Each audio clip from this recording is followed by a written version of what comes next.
Then for its collectability, I would expect in the $30 to $50 range, but it is the real McCoy. 50 years ago tonight, I was getting ready to see the Rolling Stones for the first time. I was 13. I went with my friends to the concert in Indianapolis at the Coliseum. This is you, right? Yes, that's me on the end. We kept track and remembered every song they sang, and we tried to get them in order. And what is the note there about the hotel? We decided we'd start calling every hotel in Indianapolis until they would put us through to one of the Rolling Stones, and they finally did. They sent us up there, and we got hung up on. But you don't know who did it. No, I didn't recognize the voice. You still have your ticket from the concert, and it's exactly 50 years today. Tonight, yes. You took all of these pictures? Yes, I did, on my mom's Brownie camera. We were on the 13th row on the floor, and we could go up as close to the fence line as we wanted. The ticket market's starting to grow, and the Rolling Stones having something from 1966, Brian Jones was still there. He was still alive. So that's a great time to have them. It's an early tour for them in the United States, and you were there. You could actually have that ticket taken out of the book to preserve it. If you did that, the ticket's probably worth $150, $200. Wow. Your program, it's not in great condition because you loved it and you wrote in it, so it's not worth a great deal, but altogether here, it's probably be at auction $250 to $300. That's awesome. You brought in this great baseball, and I see it's signed from Ty Cobb here, Ty Cobb there, and an interesting date here. It appears to me to be 1961. Exactly. 55 years ago today. Where has this baseball been hiding since 1961? In 1961, it was in my mother's hall closet, okay, in a brown paper lunch sack. And then in 1986, it got put in a plastic ball carrier and put in a closet for another 20 years. And then it got in a crock pot until we found it, and I decided to bring it to the road show. How did your mom get it? My mother was a private duty nurse at Emory University Hospital in 1961, and she was Ty Cobb's private duty nurse in the last month of his life. He went in June, and then he passed away July the 17th of 1961. So what did she think of taking care of him? Well, she didn't say much except that he was an honorary patient. My mom was a nurse in the Army during World War II. So after dealing with all these soldiers, dealing with Ty Cobb couldn't have been that too far. No, he was just honoring. And she could deal with it. And apparently he could deal with her because she was pretty honory too. So they were a match made. They were matched. So Ty Cobb had this phenomenal career with the Detroit Tigers, and he still holds records today in Major League Baseball. Even after retiring after the 1928 season, he played his last 2 seasons with the Philadelphia A's, the preceding years with the Detroit Tigers. And he's considered probably by many one of the top 3 to 5 baseball players of all time. He has the highest career batting average, which depending who you ask is 366 or 367. He's won the most batting titles ever. Again, depending on who you ask, 11 or 12. He was a very wealthy man when he passed away in 1961. He's been known by many to be baseball's first millionaire player. And do you know how he got his money? Coca-Cola stock. Right. Because he was from Georgia, and also General Motors stock because he played in Detroit.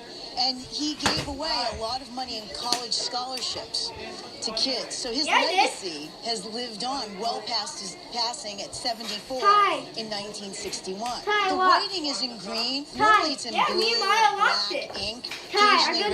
But Ty Cobb's sign predominantly in green. Is it actually out? His signature is not necessarily the rarest, but it's one of the most desirable, given his position as one of baseball's top players. That's fantastic. Now, the other mystery that we may never solve here is why did he sign it twice? Ty Cobb and Ty Cobb. We may never know. But he did, and that's actually to your benefit. I would place an auction estimate of $15,000 to $20,000. Oh my. I thought, no way. because I can see my mother going by the local shop and picking up a ball and saying, "Here, sign this one," you know, and the fact that he passed on 8 days later, it just, you know, is amazing. Oh my. That's crazy. It would be $25,000 for insurance value. Oh, I'm gonna have to call the insurance agency when I get home. So what did you think it was worth? About $1,800. Well, this was Grandpa's. Unfortunately, I never got to hear him play it. But when I was 15, I think I found it up in the attic, and Mom and Dad agreed to repair it if I took lessons. I think I took lessons for about 2 months before I joined the service. When I walked into the store with it, the owner offered me any guitar and any amplifier in the store for it. And I kind of knew right then I had something kind of special. Grandpa's, I couldn't give it away or sell it. Well, a lot of instruments get out of the family hands when things like that occur. It's a good thing you didn't want to be a rock star. Yeah. Yeah, it might have been gone. You never know. Did you learn to play it and get to play out any? I never really got a chance to play it a whole lot. So hopefully now I'm retired, I can learn to play a little more. The banjo is not an easy instrument to play. No, it's not. We looked at this earlier at the music table. We took the back off of it and we found some serial numbers, and those numbers were 9927-2. And according to that, this banjo was made in 1935, the golden time period for Gibson. And everybody that collects this all wants stuff from before World War II. Right. And here you got it. The next thing you do is you start looking at all the different components, like the style of peg head that it has, the inlay pattern in the neck.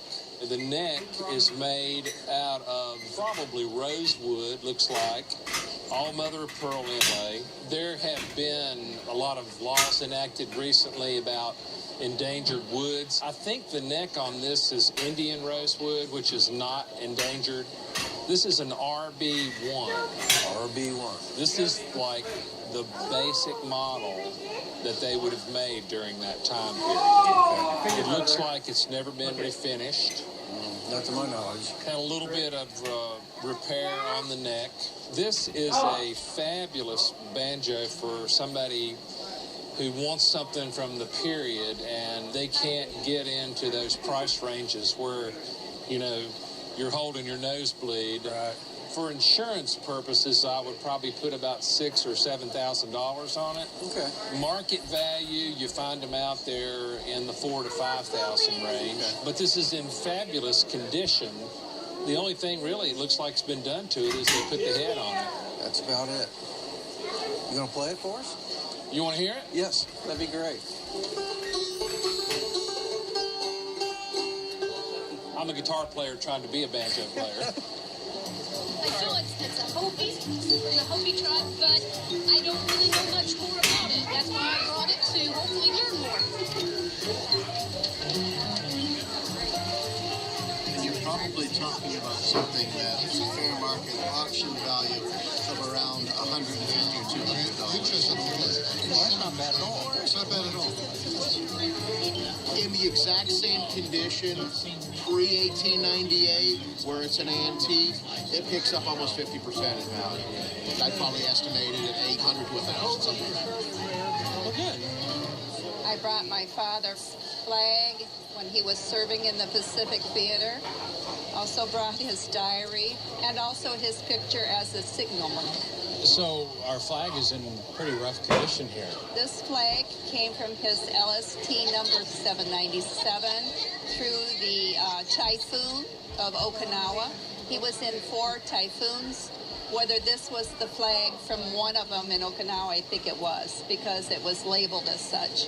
A 48-star American flag from World War II is a wonderful thing, but honestly not something that has a whole lot of value. But when you can connect an artifact with a specific historic event, knowing that this particular flag flew above that LST during the invasion of Okinawa, which was the largest amphibious operation in the Pacific Theater during World War II, makes it a lot more significant. And the diary, the photographs, the other material that you have, that's the glue that holds all of that together. We find some wonderful stories in here. I was very impressed with his diary. It's legible. Did he mention Ernie Pyle to you? He was close to Ernie Pyle when he was gunned down. Ernie Pyle was very popular with the guys. They absolutely loved him. He lived in the mud with them, and he told their story and their voices, and they loved him for it. And it was a real dagger through the heart when Ernie died. He talks about dodging these typhoons. These vessels look so big when they're in